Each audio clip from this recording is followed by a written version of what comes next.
पीले दांत वाली बहू। रंजना कभी ब्रश नहीं करती थी। उसे कितनी बार उसके माँ बाप ने डांटा, लेकिन उसका कोई असर उस पर होता ही नहीं था, जिस कारण से उसके दांत पीले पीले हो जाते हैं। शादी के बाद। अरे बहू, वैसे तो तुझ में कोई कमी नहीं है, पर तेरे दांत इतने पीले कैसे हैं बेटा? कैसे मतलब? कोई सर्जरी थोड़ी ना कराई है। वो तो क्या नाम, मैं ब्रश नहीं करती थी तो पीले हो गए। अब क्या करूं? आप कहें तो लाल करवा लूं या फिर काले? यार ये क्या है, क्यों माँ से लड़ रही हो? लड़ रही हूँ? अरे मैं लड़ रही हूँ या ये बोल रही है कि दांत पीले हैं, पीले। अरे तपस्या थोड़ी ना की है इन्हें पीले करने के लिए। बकायदा ब्रश नहीं किया है 20 साल तक, तब जाकर। छी, कैसी बात कर रही हो? ये उस वक्त तो पीले नहीं थे जब हम लोग तुम्हें देखने आए थे। अरे तब साफ करवा लिया होगा डेंटिस्ट के पास जाकर। अब देखो कैसे पीले पीले लग रहे हैं। रंजना सास की तरफ गुस्से से देखती है। फिर शुरू हो गई पीले पीले पीले। अरे पीले तो तब भी थे जब मेरे हाथ का रसगुल्ला उड़ा उड़ा कर खा रही थी और बोल रही थी, लड़की नहीं गुणों का खजाना दे रहे भाई साहब आप। खैर, अब वो लोग करते भी तो क्या करते, पीले दांत वाली बहू पल्ले पड़ी थी तो झेलना तो था ही। एक दिन कीर्तन में रंजना गाना गा रही थी। अरे कमला बहन, माँ का द्वार है, यहाँ तो सब शुद्ध होकर आते हैं, फिर अपनी बहू को ब्रश भी नहीं करवाती तुम। दूर से पीले पीले दांत भक्ति में बाधा उत्पन्न कर रहे हैं। अरे कोई 2 साल के बच्चे थोड़ी ना लेकर आई हूँ मैं बहू बनाकर।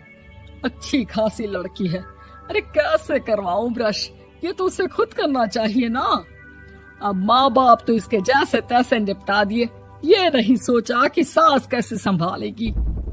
सास बहू को लेकर घर आ जाती है, लेकिन सोच लेती है कि अब इसे लेकर कहीं नहीं जाएगी।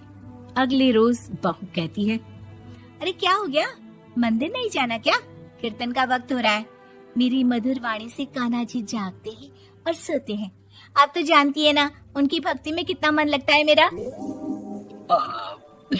वो क्या है ना, तबीयत ठीक नहीं लग रही है मेरी, आराम करूंगी मैं। तबीयत ठीक नहीं लग रही? अभी तो मिथुन के गाने पर नाच रही थी आप, और अब बोल रही है कि तबीयत ठीक नहीं लग रही। अरे भक्ति में मन लगा लो सासू माँ, ऊपर जाना है, क्या मुंह दिखाओगी आप? हाँ? सास को बहू की बात पर गुस्सा आ जाता है। मैं क्या मुंह दिखाऊंगी, इसकी चिंता तो ना कर, समझी? अपने मुंह की चिंता कर, जो ये पीले पीले दांत लेकर हर जगह पहुंच जाती है। पता है लोग कितना मजाक बनाते हैं। ना जी ना, मैं नहीं जाना कहीं तेरे साथ। तो ये बात है। कोई ना, मत जाओ, मैं अपने कमरे में ही बैठकर भक्ति कर लूंगी। ऊपर वाला दांत थोड़ी ना देखता है, मन देखता है, भावना देखता है। और अरे बस बस, तू सब कुछ दिखा, बस ये सफेद चमकदार दांत ना दिखाना किसी को, है? जा यहाँ से। बहू को सास की बात का कोई फर्क नहीं पड़ता, वो तो जैसी थी वैसी ही रह जाती है। सुबह नहाकर किचन में खाना बनाना, फिर खाना खाना, कीर्तन भजन करना और सो जाना। एक दिन, माँ जी मैं सहेली के घर जा रही हूँ, शाम को लेट आऊंगी। हाँ हाँ, तो जाना, मैंने कौन सा तेरी आरती करनी है घर पर बैठकर। रंजना सहेली के घर जाती है, जहाँ वो पार्टी में जाने की तैयारी कर रही होती है। अरे शिखा, कहाँ जाने की तैयारी कर रही है? मैं गलत वक्त पर आ गई क्या? अरे नहीं यार, उल्टा सही वक्त पर आई है। मैंने ये साड़ी और ज्वेलरी निकाली है यार, शाम को इनके ऑफिस की एक पार्टी में जाना है। बताना कैसा लग रहा है ये सब? नहीं यार, इस ड्रेस के साथ तो वो वाली ज्वेलरी अच्छी लगेगी। हाँ हाँ सही बोल रही है, मैंने ध्यान ही नहीं दिया। वैसे तो हमेशा से मस्त फैशन सेंस रखती है। तो बड़ा जाती होगी ना पति के साथ पार्टी में। रंजना कुछ नहीं बोलती, बस सोचती है कि यार काश ये बात सही हो जाती, पर मैं क्यों नहीं जाती पार्टी में? क्या इन लोगों की कोई पार्टी होती नहीं होगी? रंजना घर आती है और रात में पति से सवाल करती है, एक बात बताइए, आप मुझे किसी पार्टी में क्यों नहीं ले जाते? क्या आपके यहाँ ऑफिस में पार्टी नहीं होती? पति बेचारा क्या कहता कि दांत पीले हैं तुम्हारे इसलिए। अरे कोई पार्टी होती नहीं हम लोगों के ऑफिस में, तो कहाँ से लेकर जाऊं? और मार्केट, मॉल, कहीं वीकेंड घूमना, कहीं तो। अरे यार, सारे हफ्ते में एक छुट्टी मिलती है, तो सोचता हूँ कि आराम ही कर लूं। क्यों? रंजना मन मार के रह जाती है। पहले कभी सास के साथ मंदिर जाया करती थी, लेकिन वो भी सास ने ले जाना बंद कर दिया। घर बैठी बैठी रंजना बोर हो जाती है। तभी उसे आइडिया आता है और वो मायके जाने का सोचती है। सासू माँ, 2 दिनों के लिए मम्मी के घर जा रही हूँ। अच्छा ठीक है, आराम से जा।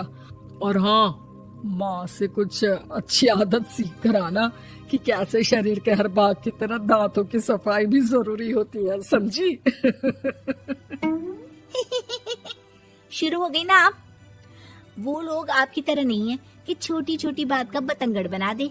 उन लोगों के लिए मैं मायने रखती हूँ, ना कि मेरे पीले पीले दांत। रंजना माँ को बिना बताए उन लोगों को सरप्राइज देती है, लेकिन जैसे ही वो दरवाजे पर पहुंचती है, अंदर देखती है कि घर वाले कहीं जा रहे होते हैं। अब माँ, काश रंजना दीदी के दांतों वाली प्रॉब्लम नहीं होती, तो वो भी हम लोगों के साथ चलती ना बुआ जी की बेटी की शादी में। हाँ बेटा, लेकिन अब उसे कौन समझाए कि उसको उसके पीले दांत नहीं दिखते, लेकिन उसके आसपास के लोगों को कितना एम्बैरेसिंग फील कराते हैं। मुझे तो कितनी बार उसके स्कूल की टीचर ने शिकायत की कि उसके साथ कोई लड़की बैठना भी नहीं चाहती, और ना ही कॉलेज में कोई उससे बात करना चाहता था। लेकिन पता नहीं क्यों उसे ये बात समझ में ही नहीं आती। कोई कमी नहीं है उस लड़की में, बस यही कि दांत पीले हैं। वो तो भला हो जीजाजी और उनकी माँ का, जो दीदी को जैसी है वैसे ही रखा हुआ है।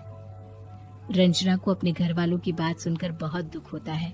वो सोचती है कि वो क्या करे, लेकिन फिर वो सीधा डेंटिस्ट के पास जाती है, अपने दांत चमकाती है और कसम खाती है कि वो रोज ब्रश करेगी। अरे क्या हो गया? तुम तो 2 दिनों के लिए गई थी ना, पर कोई ना, अच्छा है, चलो आ गई तो। रंजना सास के सामने आकर खड़ी हो जाती है और पूरी स्माइल करती है, उसके चमकदार दांतों को दिखाती हुई। चले मंदिर। माँ, मुझे माफ कर दीजिए, मैंने आप लोगों को बहुत एम्बैरेसिंग फील करवाया। मैं आज से रोज ब्रश करूंगी।